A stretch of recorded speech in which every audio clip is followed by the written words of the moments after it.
From the Aishin Broadcast Studio, it's the Executive Spotlight.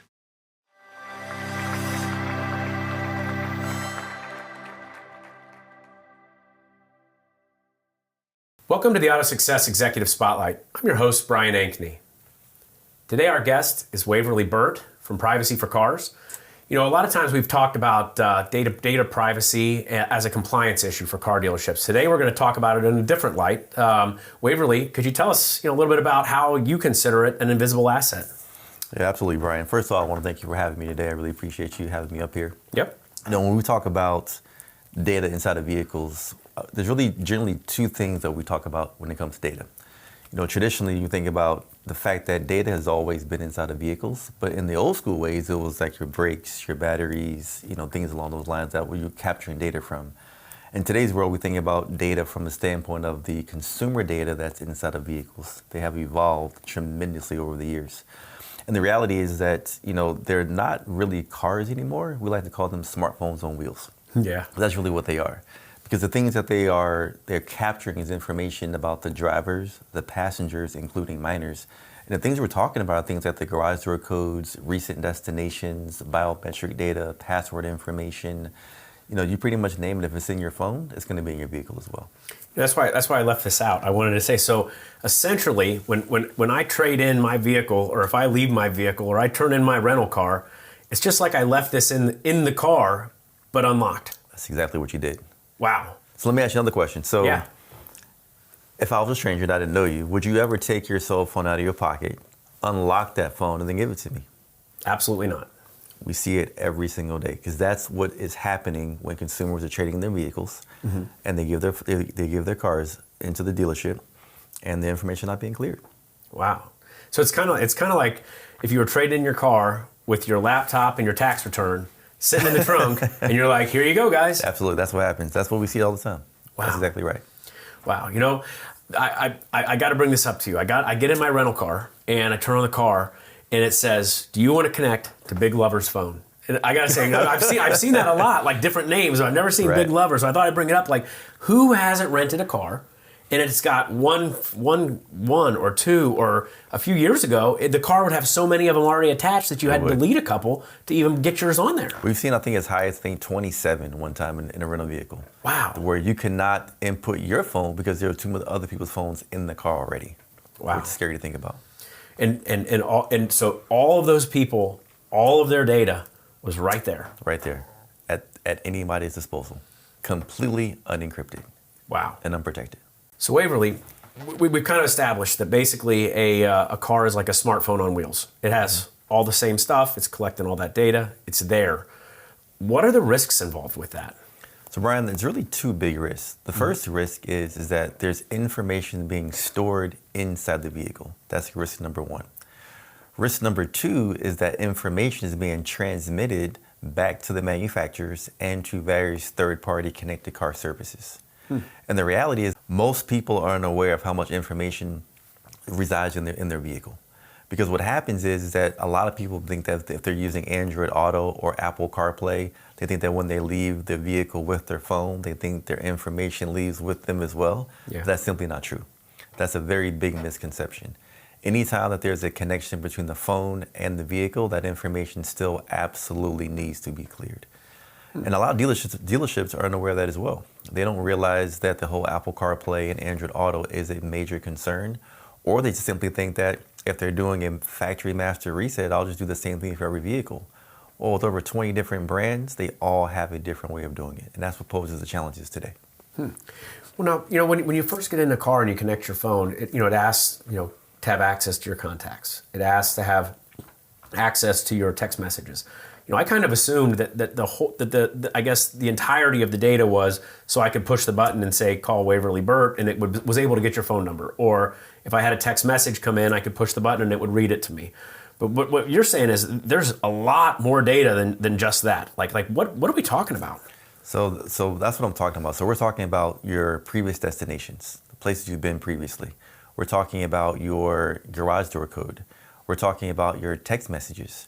We're talking about the notes within your phone. So let's say some people, and this is, anyone should do this, where they'll have maybe their spouse in their phone, and they may have their social security number in the note section of their wife's name. Not a good practice, right? Because all that information can absolutely be exposed and get into the wrong hands, and we know what can happen if that happens. Wow. Well, yeah, I mean, I think it's a kind of a common practice. You know, when people go abroad, they tell you take a picture of your passport. So if you lose your passport, at least you have it on your phone. Take a picture of your insurance card. Take a picture. So, like, I mean, a lot of people do that, and all of that data, I guess, is just out there. It is. So the reality is that you can't encrypt the data inside of a vehicle, right? So we talked about, your phone. We talked about you unlocking your phone and handing it to a complete stranger. Well, the reality is, because that's your phone, it is encrypted, it's password protected, right? But in the vehicle, you cannot put a password on that vehicle, so your only option is to delete the data. That's it. Wow. Now you mentioned that the car is actually transmitting some of this data to the manufacturer and different car services. Can you explain that a little more? Like why is that taking place? So that's a great question. So the reality is that whoever owns the data owns everything, right? And that's really what it comes down to. And so the more information that a OEM has on a particular individual, they can then sell that information, and that's what they're doing. So when people go and they purchase a vehicle, what's happening is, unbeknownst to them, within the privacy policy of a lot of these manufacturers, it states that they have the right to sell or share that information. And so what happens is they share that information to advertisers for advertising purposes. They sell the information like driving habits to insurance companies who are very keen on capturing that information, because it will tell them their braking habits, it will tell them their acceleration habits, and what insurance company wouldn't want to know that information? Wow. Right? So this is valuable information now that the OEMs have control over, that they can actually sell, and they are sharing to various entities. Wow, so I guess it's kind of like 10 years ago, where they would send you that little thing that you'd plug in under the car, and you'd drive really carefully for 30 days, and then you'd send it back. Correct. So what you're saying is now they're tracking that all the time. So that is correct. If you're not a good driver, there's no getting away from it. There's no getting away from it. They'll get you. Wow. I didn't even realize that. I didn't know that. Wow. Well, now you know, right? So when you also said marketing, like for marketing companies. So, I mean, I think that it's pretty, everybody knows that, like, social media and Facebook and all that stuff, that they're selling that data. And that's they're selling a lot of your personal information and your data about your habits and the things you're interested in, so that other people can market to you. Is what you're saying that's also happening with the vehicle? Absolutely. I mean, if you're driving by like a big box brand store, for example, and you go there enough times and you create habits, then that company is going to want to know about you and say, well, how can I serve him up an ad of some sort to get him to stop in? He's already driving past my big box brand anyway, so come shop and do business with me. Oh, wow. I didn't realize that. So for instance, if I'm driving by Home Depot, all the time on my way to work, for instance, Home Depot knows I drive by 5 times a week in the morning, 5 times a week in the evening. Home Depot would acquire the information of the people that look like me from the manufacturer, and then be able to market to me via whatever, email or display advertising or whatever. There's no such thing as a coincidence, Brian. Wow. Right? So if you're driving past that store and all of a sudden you're like, man, I'm keep getting all these Home Depot ads, right? I say, how do they know? They must just be lucky. They're not lucky. This data is everything. Wow. Well, I guess that's why I get so many ads for like fishing stuff, because I'm always driving to the marina. Passing by Bass Pros. You have Bass Pros here? Yeah. That's awesome. I think they got Bass Pros everywhere. They're awesome. They are. It's a great organization for sure, and that will speak to why you're getting those ads, sir. I want to ask just a little bit more about the data that they're sharing and selling. Like exactly what does that data look like? I mean, is it just like my name and my address? Is it like what I guess fields of information are they collecting? I think it varies by OEM, and it just depends on the particular manufacturer. But ideally, what happens is it is your personal identifiable information. So there will be your name, it will be it could be your address, it could be your phone number. It just depends on what information they have, and what they have. The idea there is that whatever they have, they can share and they can sell. Wow. So ideally, you want to be able to protect that information, but first you have to know that it's even happening. And that's the first issue, is that most people are unaware that it's even happening in the first place. Wow. Presented from the Aishin Broadcast Studio at Babcock's Media. Waverly, we had a phone call about a week ago, and you had brought up some new regulations that are coming. Can you talk a little bit about that? Absolutely. So what's happening is that everybody's familiar with smart devices. Things like the smart cameras and the smart appliances and smart everything these days, right? And so we call those IoT devices, which is the Internet of Things. And so the U.S. Department of Congress has developed an advisory board that acknowledges the impact and the great impact on our economy those devices have, but they also recognize the importance of having those devices be used in a responsible manner as well as in a safe manner, right? And so with that being said, they've got two suggestions for Congress as it relates to information inside of vehicles. The first suggestion is that Congress passes a law that mandates that every single vehicle that is resold must have the information in that vehicle cleared before that vehicle changes hands to the next consumer. That's the first law. The second suggestion would be for on the window stickers where you have the miles per gallon, where you have all the benefits of the vehicle and things of that nature, to also have information on that window sticker that really displays what information that car is retaining, what information that car is in selling to third parties, right? And also give the consumer the ability to opt out. So the first thing is they need to know what's happening, right? And then second thing is they need to know that they have the ability to opt out. And these are not laws today, but it's a very big step in the process of becoming a law because they're trying to put this in front of Congress. You hear people all the time talking about how Alexa's listening. They'll be like, I was talking to my wife about getting a new mattress, and next thing you know, you're getting all these mattress ads. And you hear that all the time. People talking about how they don't like to have conversations around their Alexa, or they no longer have those in the house, or they turn them off. I don't think I ever thought about it till right now that every time you get in the car, it's kind of like riding around with Alexa. That's exactly what it's like, Brian. And so I can tell you, there's no Alexas in my house anymore for that reason, because it's scary. You think about the fact that you think that your homes are a private space. People think that their cars were a private space, but that's the problem. They're not anymore. They just aren't. Wow. Yeah, there really aren't too many private spaces. I actually heard on a podcast on my way driving here that now they have cell phones that come out where they actually have the ability to physically, like there's an actual button that you slide that will actually physically detach the battery, because even when you turn your phone off, oh, is that right? Like a regular cell phone, even when you turn it off, the battery is still attached, and so there could be apps that are still running, and so it's amazing like that. Is there anywhere left that's private? No, there isn't. There isn't. I wish there was, but there isn't. And the reality is that we are advocates for technology. We embrace technology, and it's perfectly fine while you own the vehicle. The issue is when you get rid of the vehicle. Just make sure that all your information is discarded as well. And that's the biggest thing that we like to advocate for is with the dealerships that we have on our platform that understand the significance, because most consumers, they're not thinking about it. Right? They're so excited about buying their new car, they're just not thinking about the car they traded in, right? Yeah. So let's give that car the due diligence that it truly deserves to make sure that it's wiped of all the personal data. And that's what we're talking about, is making sure that the awareness is there and there's a process in place to have that information removed. Well, now, a lot of people take the opinion that regulation kind of stifles innovation. And I know that you don't feel that way. Can you explain your take on that? So let me ask you a question, Brian. How fast would you drive a vehicle if you knew it didn't have brakes? I guess I probably wouldn't get in the vehicle. Right. Unless it was like what do they call them, the soapbox race cars. I'd probably do that. But nothing with an engine. And you wouldn't drive it very fast. Yeah. Right. And that's the reality. So when you think about that, when brakes, because when cars back in the day didn't have brakes initially. You just took your foot off the gas and the car would it would actually start to slow down. Right. But when you think about, when with the advent of brakes did not actually slow you down, it actually made you safer.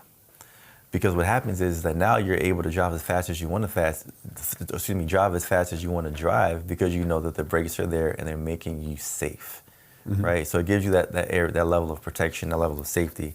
And so safety, we believe, really enables innovation, and also enables the adoption of more innovation, because the reality is that we truly believe that, again, technology is a good thing. It's just a matter of how you use it, and then making sure that information, again, is being clear. That's really the biggest thing that we want to advocate for. Well, Now, our audience is car dealers, managers in car dealerships. We've just given them a lot of information. What do they need to do with it? What do car dealerships need to do? Well, the first thing they need to understand is, which a lot of them do, a lot of great operators out there understand, that consumers are unaware of all the information and how fast things are changing, and just how much information, again, is being stored in the vehicles. And so the dealers would want to, really educate their consumers on what they're doing. They should offer to delete the data from their, from the vehicles that are being traded in, as well as offer to delete the data from their rental leases as well. That information should also be cleared. And it really is about bringing it front of mind and giving that consumer that peace of mind that says, as your trusted dealership, we're thinking about the things so you don't have to. We're giving you an extra level of safety and protection and security that says that we're going to make sure that we're doing everything in our power to make sure that we're going to protect you, protect your information, and make sure that when you do business with us, you know and you believe, and we can prove to you that we have your best interest at heart. So Waverly, I'm guessing that you're kind of alluding to that invisible asset. Can you elaborate on that a little bit? Absolutely. So what we find is our dealerships are taking a tool that we built initially for compliance, right? To help dealerships be compliant with many of the state regulations. But the reality is that it becomes an invisible asset because dealerships are using our tool to generate revenue using it, right? And one of the ways in which they're doing it is incorporating our process into their reconditioning. Because the reality is that car comes in, that vehicle needs to be reconditioned. It may need new tires, it may need new windshields, it may need new different things. But as a part of the process, they should also add the data deletion of that vehicle, and they can add a line item to their repair order that would add revenue to their bottom line. So that's one way, and there's several different ways that dealerships can do that. They're happy to reach out to us at Privacy for Cars, and we're happy to walk them through the various ways and build out a custom model for them to show them how they can get at least 3 times return on their investment. Interesting. So what you're saying is like during the reconditioning process, the car gets washed, car gets paint touched up, car gets windshield or tires or whatever it needs. It's just one more step. So there's a person that goes into the vehicle, deletes the data. And it just happens on every car every time. And it could be the technician. It could be the cool thing about our platform is anybody can do it, right? It doesn't have to be somebody technical. It doesn't have to be the technician. It could be a lot attendant. It could be a detailer. It could be anybody at the store with access to the application can scan the VIN and delete the data in less than 90 seconds. And that would be really helpful. You brought up, with like 20 different manufacturers and all the different processes. I mean, and anybody that that either works in the car business directly, driving lots of different used vehicles, or rents cars often. I mean, it used to be really simple. Every car, you either put it in gear here, you put it in gear here. Now there's 100 ways to put it in gear. Correct. Try to find the cruise control, across 20 different cars. Right. So this is just one more thing that's complex, and I imagine because everybody has a different infotainment system and different types of phones, it's probably even more complex. That's right, Brian. So once that VIN is scanned, we've seen anywhere between maybe 3 or 5 steps to upwards of 52 steps. Really? Right, and everything in between. Right, and so that's the reality is that if you have a technician, so we really preach about operational efficiency. And so the technician or the person that's clearing the data is not having to look for an owner's manual of a used vehicle that may be 4 or 5 years old, that may not be in the vehicle. They're not trying to find a YouTube video, trying to figure out how to do it, or they're not trying to Google how to get it done. They can rest assured that we're going to provide them the most up-to-date information on how to clear that vehicle and on an average of 90 seconds. So it makes it very efficient for the operation. Wow. So this isn't a big, this isn't a big deal. Like this isn't something, you had said it could be 3 steps, it could be 52 steps, but we're not talking about something that takes a half hour. We're not. We're talking about something that is going to take you longer to get in and out of the car than it is to actually do it while you're in the car. Absolutely, right. Absolutely, that's the case. And we recommend that, dealerships, so the nice thing about our application is we're not just providing the instructions on how to do it. Once it's done, we generate a certificate of completion. And that certificate is something that's tangible. It's something that's evidence to prove what you're doing. It's something you can actually give to the consumer as well, to give them that added peace of mind that shows them that, yes, don't just take our word for it. We actually did what we said we were going to do. That's awesome. Well, Waverly, is there anything more you'd like to share with our audience today? When we think about privacy, Brian, this is something that is top of mind for a lot of consumers. And so much so that I really want dealerships to really start to think about their privacy practices within their own dealership. Because the reality is, there was a case study that was done, and 39% of the respondents said that data privacy was a buying decision in 2023. In 2022, it was at 0%. Oh, wow. So the reality is to go from 0% to 39% year over year is a pretty strong indication that consumers are concerned about their privacy. And so much so that, to take it a step further, we see that 1 in 4 consumers are less willing to even sync their phones to their vehicle sometimes. Then we also see that 6 out of 10 consumers are less likely to do the voice over that you're talking about, like the Alexa piece, because they don't want to start speaking and have that capture that information as well. So you think about from an OEM perspective, like you're spending all this money investing in technology, investing in like all this this stuff that people aren't even using. Yeah. Right? And so what a waste. But the reality is, Brian, I think the one thing that I really want everybody to know is that, these cars, they are very convenient while you own the vehicle. But when you no longer own the vehicle, they do pose a significant security risk if you don't delete the data. So if nothing else, make sure that when you turn your vehicle back in, whether it be a trade-in, or if you're renting a vehicle, or if you have a service loaner vehicle from a dealership, that either you or someone at the store is deleting that data. So for a service loaner vehicle, we hadn't really talked about that yet, but a service loaner vehicle could have a different driver in it every day. Similar to a rental car. What's the process look like at that level for the dealership? Should that be just, like when the car comes in, you wash the car, you delete the data? Is that? That's a great question, Brian. So it should be a part of the process. To your point, when the car comes in, the car goes to the wash bay and it gets prepped for the next consumer. Part of that preparation process should be deleting the data from the vehicle as well. And so you may have 2 or 3 people in the same car in the same day, right? It doesn't have to be one a day, because that vehicle may go out in the morning and may come back at, by lunchtime and then be ready to go back out again, right? So it could be more than one person in any given day as well. What about test drives? Because a lot of times on a test drive, you want a person to kind of be taking some mental ownership of the vehicle, right? And you want them to be happy and listen to their music in their new car, right? Right. So you tell them to sync their phone. You show them how easy it is. I imagine that this applies to test drives too. It does, and that's what makes it it's really intricate. So I talked about the number of ways that you can make this consumer friendly. And so as a salesperson, this gives them the opportunity to tell a consumer what makes their dealership different. So to your point, if you're going to test drive, I'm like, hey, sync your phone to your vehicle. I'm going to show you how to do it. Call your spouse, play your favorite song, whatever the case may be. Then when you come back from that test drive, you say, you know what, Brian? Before we get out of the vehicle, I want to make sure that we remove all your data from the vehicle. So the salesperson pulls out his phone, scans the VIN, wipes all the data in front of the consumer, and then gives them that certificate in real time, right? It says, you know what, when you go down the street to shop, because I know you are, right? Ask them what they're doing to protect you from their privacy, right? Wow. So it creates a point of differentiation for that dealership. And again, the biggest thing is it creates a proof to show that we're not just saying take our word for it, but we do have processes in place to protect you. Great. So Waverly, if somebody wants to find out exactly what information their particular vehicle that's in their driveway is sharing, is there any way to find that out? They absolutely can, Brian. They can simply go to vehicleprivacyreport.com. Again, that's vehicleprivacyreport.com, all one word. They can type in their 17-digit VIN, and we're going to display what information that vehicle is collecting, what they're sharing, and what's also being sold to various third parties. Wow. Well, Waverly, thank you for coming in today. Thank you, Brian, for having me. I really appreciate it.